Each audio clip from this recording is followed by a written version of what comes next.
All right, welcome to the High Stakes Diaries. We are out here in Las Vegas, just finished up our FFPC Main Event Draft. Came right over here after we finished up. So we got the draft in the books, and we're going to go through here our post-draft thoughts. Pete's just getting our draft tweeted out. So at the 101, should we just go through our draft here? Let's do it. I'm just getting a tweet out here. All right. And yeah, dude, I'm feeling good. I'm going to get this roster posted so everyone can see what we're working with here. Yeah, so 101, we went Gurley. And then we went Travis Kelce, Stephon Diggs, Allen Robinson, Josh Gordon, 6 through 5. And then round 6, Tevin Coleman, then Rex Burkhead, Keenan Cole in the 8th. Then a little running back cluster, 9 through 11, Rashad and Rex Burkhead, Keenan Cole in the 8th. Then a little running back cluster, 9 through 11, Rashad Penny, Nick Chubb, Bilal Powell. Went with our second tight end in the 12th, Ricky Seals-Jones. Back to running back in the 13th, Jordan Wilkins. Then Paul Richardson, Jimmy Garoppolo in the 15th, Chase Edmonds, Andy Dalton in the 17th, because we're looking to start Dalton instead of Garoppolo for week 1. Dante Moncrief in the 18th, just as kind of making sure we have the Jaguars as number 1 wide receiver after all. And then Team 10, ouch. Team 10. Ooh. Just walked by, letting us know they have a better team than us. And then number 19, draft pick 19 was New Orleans Saints defense, and then finished up with Adam Vinatieri. Team 10 is our friend Dan Williamson, who had a very nice draft, I thought. But anyway, we feel good about our team, particularly Travis Kelce falling to 212. We knew we were going Gurley 101, so not much drama there. But Pete, Travis Kelce fell to us at 212. We were walking around draft boards last couple of days, just getting excited when Kelce would fall to 212. It wasn't very often. I'd say between maybe 10, 15% of the time I would see him there, and then AJ Green was maybe there another 5%. So it seemed like a 1 in 5 chance we'd get Green or Kelce. Yeah, and it happened. Yeah, it was funny. We were a little discouraged because AJ Green went earlier than we've seen him go in any draft yet here for the main event. He went where did he go? Yeah, 2-5. Which was pretty early. So I thought, oh no, this doesn't bode well for us getting one of our targets. And our fallback plan was Mike Evans and Stephon Diggs, which again wouldn't have been a horrible start, but getting Kelce really felt like we were stealing. And I think what pushed Kelce down has been the first week of the playoffs is week 12, and the Chiefs have a bye. And I think that's really kind of had people like, I don't want to make it to the playoffs and not have. We actually had a friend of the show talk a little bit of trash to us because he had the 101. He was not only was he not looking at Kelce, he was not going with Gurley specifically because of the bye, and was wondering if maybe we weren't factoring that in because we hadn't made the playoffs either the last 2 years. But I think Kelce at 212 is just too much value, even with the week 12 bye. Yeah. Which hurts you in the playoffs. And we also have Gurley, who has the week 12 bye as well. So our top 2 picks have the bye, but I mean, if you're 11-1, you don't got to worry about that. Yeah, who cares? And then Stephon Diggs, I think in a weird way, it might have hurt more if Stephon Diggs had been taken in the second round, because he had been his ADP and just where we've seen him going. It seemed like he really rarely went in the second round. He was someone we almost had in 10. As our 301 pick. So if he had been taken in the second, it really would have hurt. But luckily he did not. So I feel really good about Diggs and Kelce as our 2-3 picks. Yeah. And then 4-5, we definitely had some guys we were hoping would drop. I know I was on Landry, Pat, not so much. We also thought there might be a chance Chris Hogan was there. And the board really kind of ran out more. I wouldn't say worst case scenario. We still got a couple guys. I almost would say worst case scenario. I did not feel good at the time. Yeah, I thought this was one of our more realistic scenarios. Yeah. So I wouldn't quite go. I feel like worst case would have been if Allen Robinson would have gone, and we would have been forced to take. I think we probably would have reached for Corey Davis. Yeah.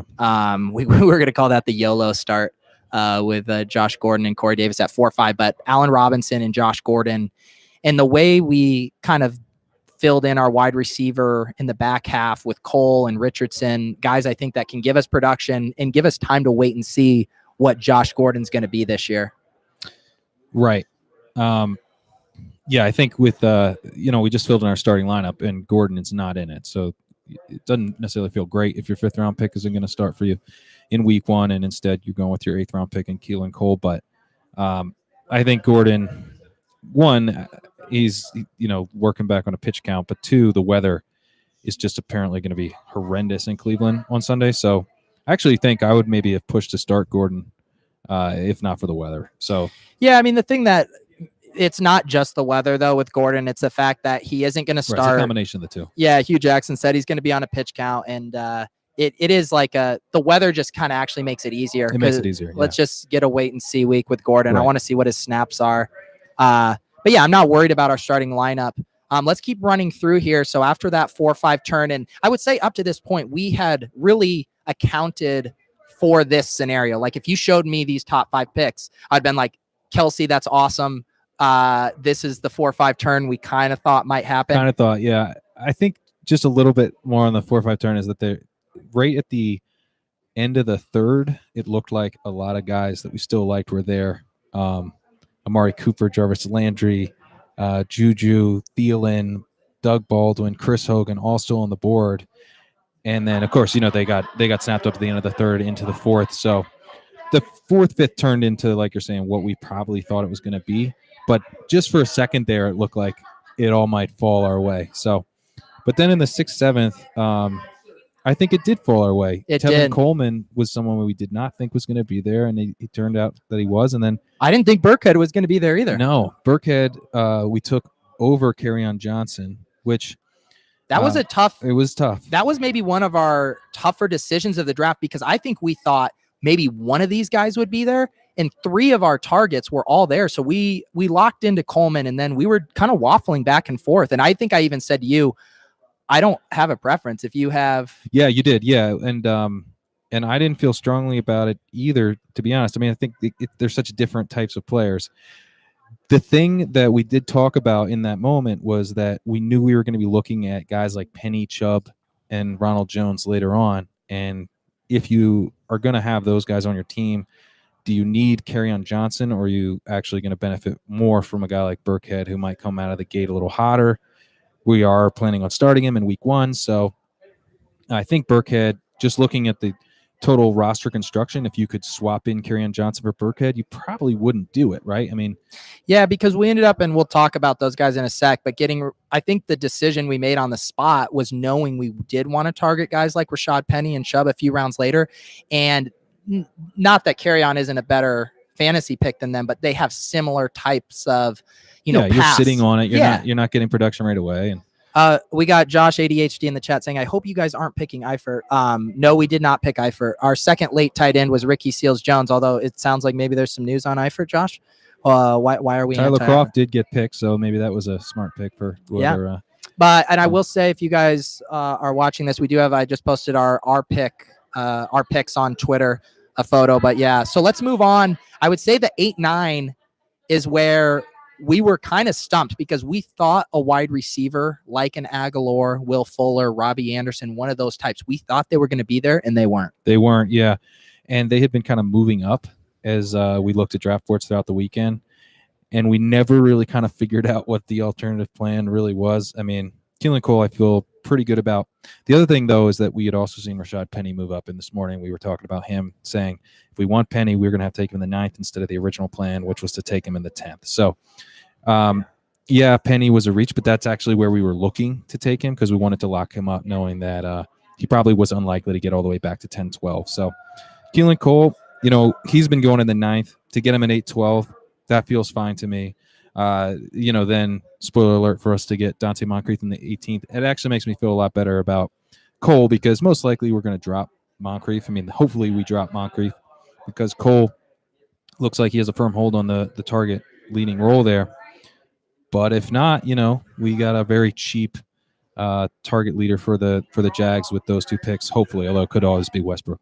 Yeah, no, I was very stoked on Cole. I mean, even though I would have taken, an Aguilar or Fuller over, I don't know if Cole is that much worse of a pick than those guys. And all the sharp guys are talking about Cole. Yeah. Dodds kept talking about Cole. Yeah, Matt Kelly's been beating the drum about Keelan Cole being the next, Stephon Diggs, the slot receiver that also has splash play upside. So Sean Bosley was talking about Cole a lot. I mean, it's just so we feel, and again, we don't even have to start Cole. He's not a guy, because we got so much depth at running back.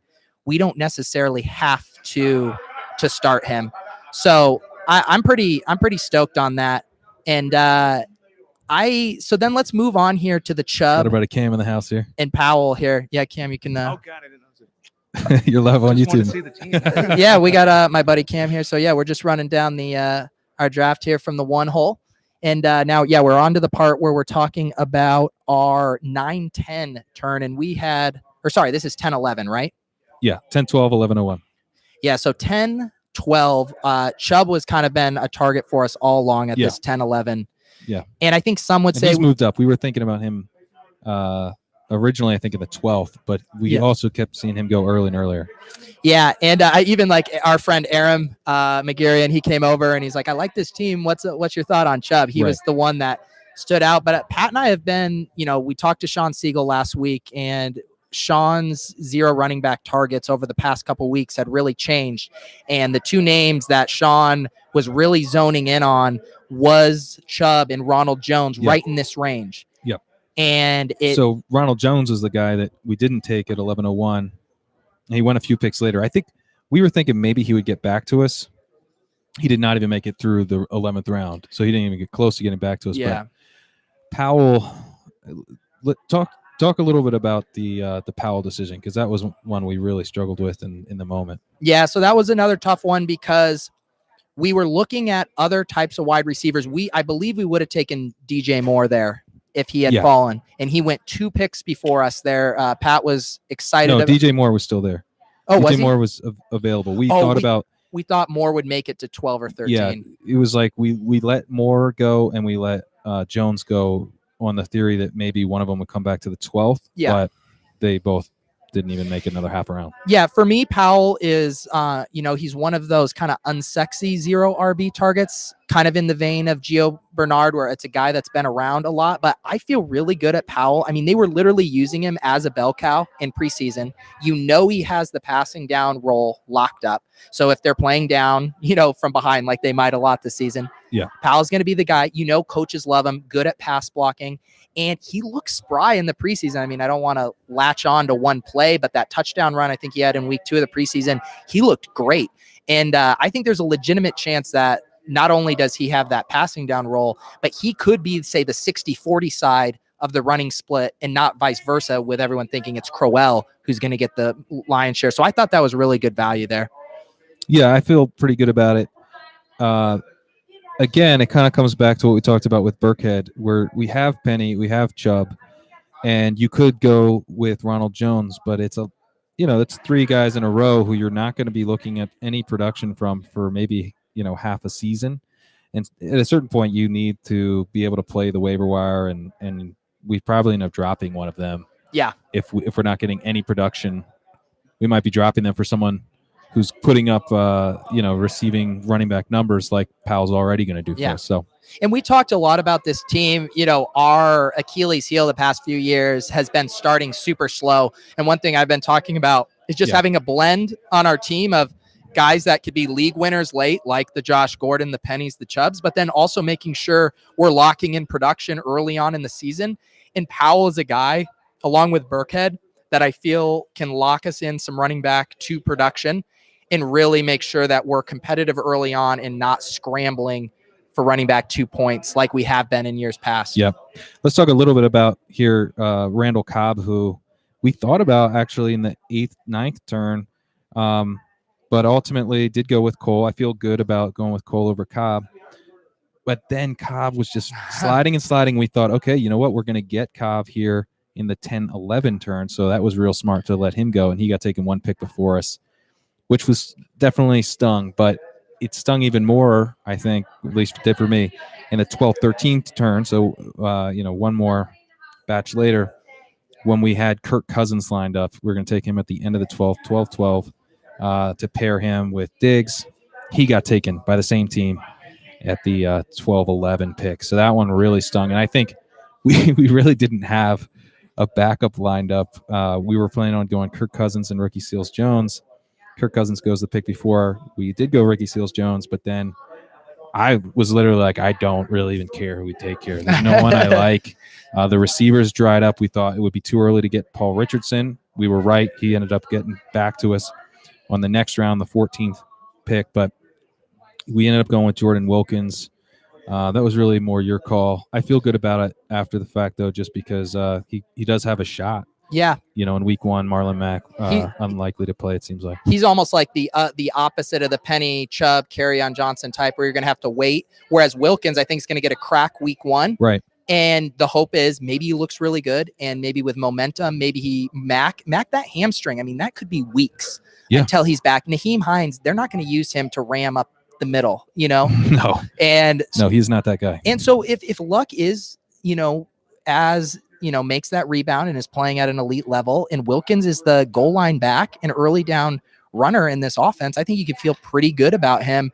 And and he's also a nice, like we also talk about, like taking a peek at a guy. I feel like we're going to know pretty quickly if he's worth holding on to. If he's worth, and if he's like getting 15 touches a game, all the goal line carries, and a good offense, then I think this is a great pick. This has only occurred to me after the fact, and so maybe I'm just rationalizing. But is he kind of an arbitrage Jamal Williams? Yeah, I guess so. Right? Yeah. Although I don't know if Jamal Williams probably a little better pass catcher maybe than Wilkins. Well, certainly better pass blocker, so he'll be on the field for some of those passing downs, whereas Wilkins probably will not be. Yeah, so I think what Pat was hinting at. It wasn't a guy that was on our board. It wasn't a guy that we had sold, but he does kind of fit that mold. And what Sean has kind of really been preaching over at RotoViz with the zero RB targets of there's a lot of hidden value in rookie running backs, and you're not paying a premium for them round 13. And if a running back is likely to really outperform their value, like guys like Powell and like a Gio Bernard, they're probably going to need an injury to really outperform. Whereas these rookie running backs, they don't necessarily need it because they might just be the best running back on their team, right, and immediately get a bigger role than drafters are anticipating. So that's why I don't mind taking these shots on these rookie running backs. And again, we don't need them all to hit. One or two would be a massive win. And Wilkins is nice because, like, if we need someone to drop after week one or week two, maybe he's that guy if he just totally takes a dump or Mac comes back earlier than expected. So I feel fine about that, especially that we didn't really have anyone we loved there. The one guy that maybe we would have reached for is Paul Richardson, who we got in the very next round, round 14, the 12th pick in the 14th round. This is another one where we kind of got sniped a little bit. We had Jared Goff and Paul Richardson lined up as our next two picks. Goff went 4 picks before, which was unfortunate because we do really like Goff for the season. But then on top of that, you have Goff and Gurley. Of course, then we'd have our quarterback, running back, also have the week 12 bye. So maybe we got saved from ourselves. But, we were saying if the Rams offense is as good as some think it can be, then we've basically locked up, 95% of the touchdowns that we're going to see from the Rams this year. So that would be pretty great. And then I think the other thing about Goff that we liked is that we could play him right away. You don't have to worry about his week one matchup. Yeah. Whereas when we did get sniped on Goff, we go with Richardson, and then we went Jimmy Garoppolo, who you could argue is a better season-long pick, but not very fun to start week one at the Vikings, which is why we ended up going with Andy Dalton in the 17th. Yeah, so with this, Richardson was kind of the last wide receiver that we really liked. I mean, at this range, when we're looking at wide receivers, you're hoping for a guy that, it's not just, we're not just looking for a guy that can just give us bye-week production. We're saying who has the potential to say realistically be a wide receiver 2 on the season, a top 24 guy. And I think Paul Richardson fits that mold. And he was our last guy, especially because we were a little thinner on wide receivers than we expected. I think we did expect that Powell pick to be a wide receiver like Cobb. And then we might not have felt as kind of pressed to get We're getting a DJ Moore in the 12th and 13th. We also looked at Chris Godwin. We're hoping he would get back to 12-12. So we would have taken him instead of Jordan Wilkins paired with Ricky Seals-Jones. He got taken at 12-6. So there was, this was a sharp league, I think. Defenses did not go early at all. No. Defenses went really late. 12th round was where we saw the Jaguars go, and then a couple rounds passed before we even saw the next defense go. In the 15th, we saw the Rams and the Vikings and the Chargers, but those are the next three. So kickers, were going as late as they should have been. Wide receivers were just getting snapped up. We were actually really concerned about getting Richardson in the 14th, 14, 12 when, we've seen him go in the 16th and the 18th, because all the wide receivers that we were hoping to get in the 12th, 13th, 14th were long gone. Yeah, and so I felt good about that. And yeah, the Garoppolo pick, I don't like the week 1 matchup, obviously, on the road versus the Vikings, but Garoppolo, along with guys like Mahomes, feel like those type of players that could really make the leap into that upper echelon of quarterbacks, similar to, say, what Carson Wentz did last year type of move. And I feel really good about Garoppolo as our QB1, even though we're not going to maybe use him week 1. I do too. I mean, we're kind of setting up a quick little stream here with Dalton and then Garoppolo in week 2, I suppose, and then see how it goes. And if we end up having to drop Garoppolo and stream it the rest of the way, we're comfortable doing that too. So yeah, but I think, a lot of people, it's obviously it's a small sample size, but I think a lot of sharp people think Garoppolo could be the real deal. And so, yeah, we're at around 15 cost. I'm definitely willing to take a peek. And I mean, I mentioned it. I think this was a sharp league. One of the reasons I think it was sharp is that quarterbacks really went late.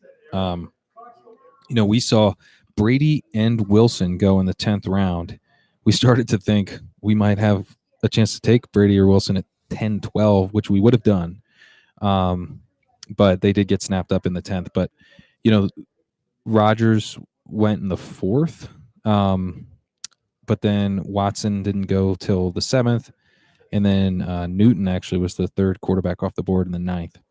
So, through the end of 9, just 3 quarterbacks off the board. Yeah, and we were actually eyeing because Wilson and Brady went at the beginning of the 10th, and we were kind of looking at each other. And again, another thing we've never even discussed, taking one of those QBs early, and we both looked at each other and said, if one of those is there at 10, 12, we're taking them. Yeah. And it didn't happen. But we're fine with it, and happy to scoop up some more skill position players and grab Garoppolo and Dalton late.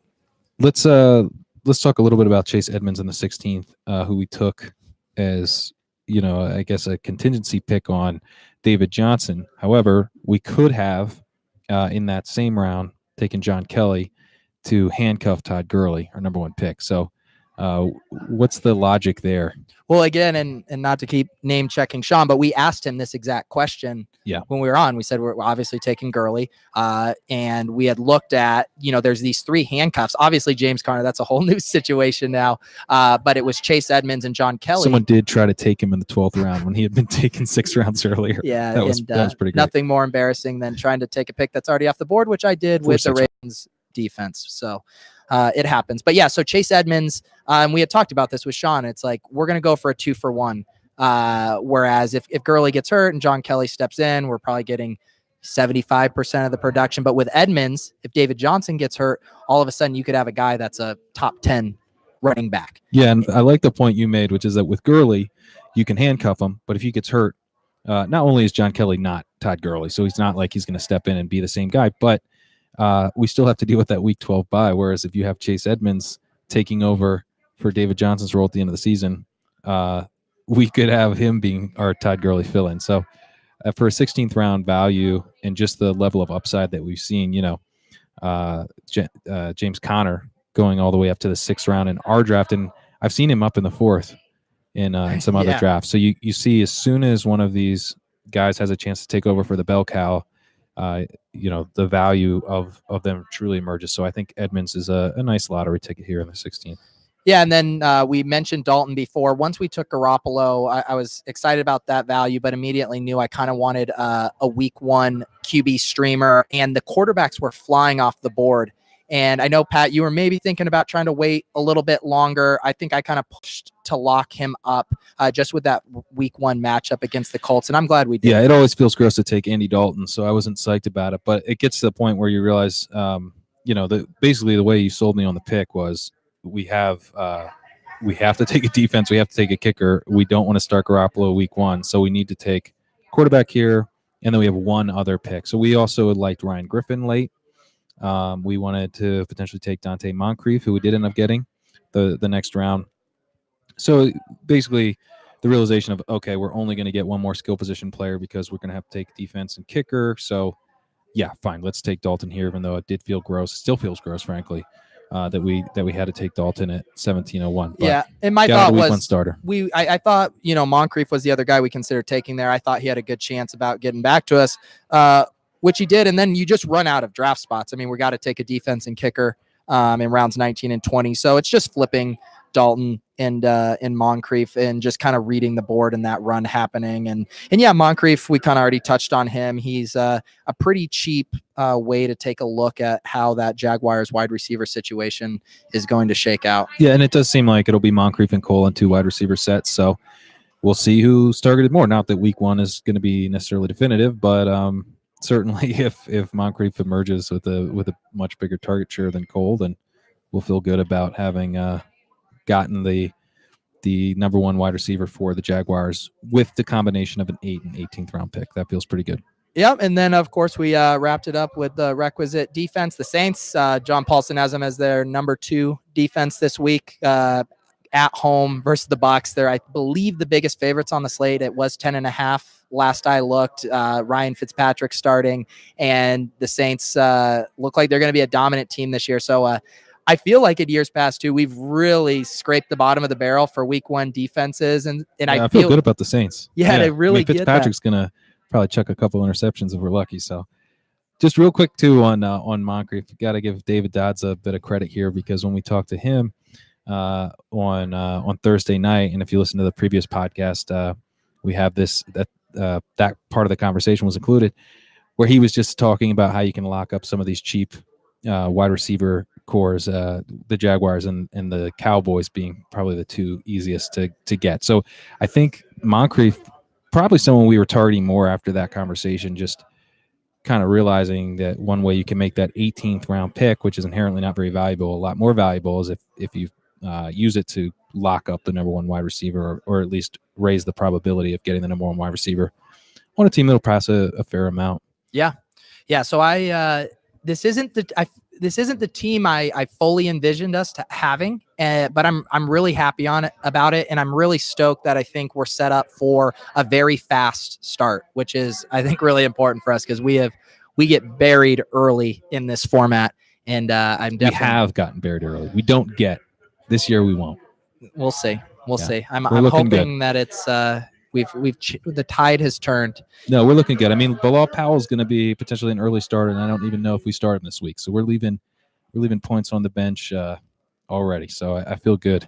I mean, and then also, when you have Todd Gurley as the 101, yeah, you don't have to worry so much about running back. Yeah, and it is going to be really fun. I mean, between Josh Gordon, Rashad Penny, Nick Chubb, guys with question marks but massive upside. In the case of Penny and Chubb, their team spent significant draft capital on them. Everyone knows the deal with Josh Gordon.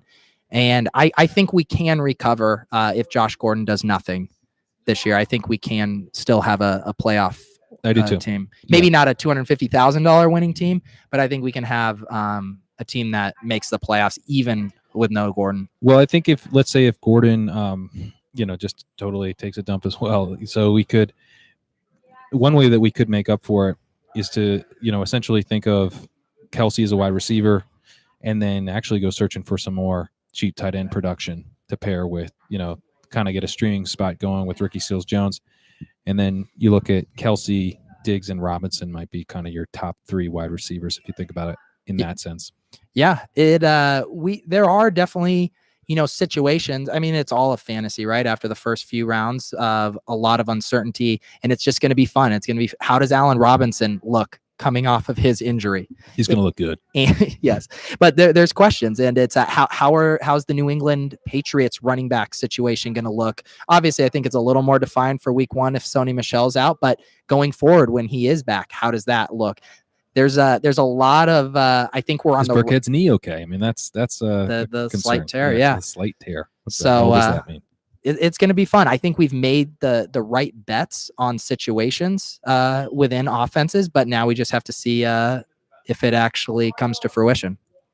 The other thing I like about this team, I was just about to ask who's our first drop, but we know who it is. It's Andy Dalton. Yeah. Get that bum off our team after this week. Yeah. I mean, it'll be interesting. Let me see who. So the 49ers next week, they are home versus Detroit. So that's going to be a nice matchup. Yeah. For Garoppolo. So I think we'll feel pretty good. And Cincinnati plays Baltimore. Then they go on the road to Carolina. So yeah, he's long gone. I can't see him burning us. It is the one thing. If you aren't familiar with this league, there is no trading at all. It's not best ball, obviously. You still got to set your lineups, but the guys. And there's waivers. There's waivers. But yeah, there's no like, oh, Dalton has a massive week 1 and then we flip him. No, you know? no, yeah. So you and that's why I feel like we've covered. We have so many of the running backs we got are guys we can sit and wait on and see how they pan out. But yeah, I feel like Dalton and Moncrief would be the obvious drops early. Chase Edmonds feels like a guy you kind of have to stick with unless he's getting no work at all. Moncrief is someone you hope that you're going to be dropping, because if you're dropping Moncrief, what it means is that Cole has emerged. Most likely that's what it means. And obviously we feel really good about that, given that we spent an 8th round pick on him instead of the 18th round pick on Moncrief. Just looking at the schedule too with Garoppolo, you mentioned Detroit week 2, at KC week 3. We're obviously going to be starting him for that. And then he's going to be at the Chargers in week 4. And I think by that point we'll have a sense of whether or not we want to ride him in an away match with a tough defense, or whether we're going to have to stream at that point. So we're not stream. We won't drop him, but most likely. But yep. So yeah, feeling very good about this team. I think did you say that you don't feel super excited about it, but you think that might mean that it's our best team yet? Yeah, I did say that. I feel definitely less excited about it than I have in years past, but I think in some ways it's maybe because it's a little bit more grounded. This team feels a little bit more grounded. We have really solid production. You kind of, I don't know, there's something about it where maybe you can't dream quite as big because, the picks are a little bit more grounded in reality. And I think that we'll have a better start to the season. Yeah. But then at the same time, if you do want to dream big, you start thinking about our picks like Rashad Penny, Nick Chubb, Jordan Wilkins, Tevin Coleman. So that is the thing. I look at this team, and through our first 10 rounds, I can tell a story of those first 10 picks of how they are top 12 at their position. Right. I can do that pretty easily, and I don't think sound that crazy. The one thing I am concerned about with the team is that I feel like, we've talked about zero running back as our strategy for the last 3 years, but I would say we've gone 0 for 3 in actually drafting a true zero running back team. And this year is probably the furthest we've gotten from that. We did go 1 running back through the first 5 rounds, so that's zero running back-esque. I mean, but if we didn't have, say, if we were picking, I don't know, 3 or 4, and we went Antonio Brown, and then we started, say, Brown, Kelsey, Diggs, A-Rob, Gordon, I mean, that it would be. It really is. It is only Gurley. But I mean, that's a big difference to add an Antonio Brown. Yeah. To a Todd Gurley. But I think that would a huge. I think it'd be a mistake. I think it would have been a mistake not a huge mistake to go Brown at 101. Yeah. Yeah, I do too. So yeah, I mean, we like the idea of zero RB. We're believers in it, but you gotta know when to. Sure, but I guess my point is I do feel a little bit nervous about our wide receiver core here, and I think we're gonna have to be active on the waiver wire at wide receiver in a way that we're not necessarily gonna have to be that active with running back, because we actually locked up a lot of the guys most likely to benefit from some early season chaos. Well, you actually made the point, which is, if you just look at the yellow, wide receiver picks, it looks like we don't have that many. But if you think of Kelsey as a wide receiver and think of us as starting, say, Ricky Seals-Jones as our tight end, which was something we were willing to do. We were willing to have a Ricky Seals-Jones ASJ type be our tight end 1. That if you think of Kelsey as that wide receiver, then it starts to look like we have some really nice, because then you're starting Kelsey, Diggs, A-Rob, and Gordon, and Cole's coming off the bench, so to speak. Right. So, I guess it's a matter of perspective. And if there was ever a time to steer away from zero RB, I think it's when you get Todd Gurley, which, knock on wood, feels like very, very few question marks about his path to elite production.